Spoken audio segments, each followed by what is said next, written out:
আসসালামু আলাইকুম রহমতুল্লাহি ওবরাকাতু।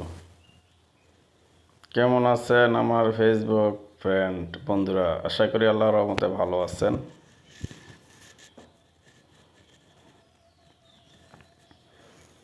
মাগো তুমি কাটিস কেন একলা বাড়িতে?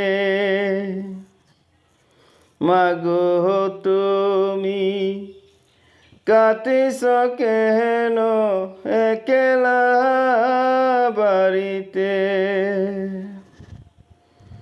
তোমার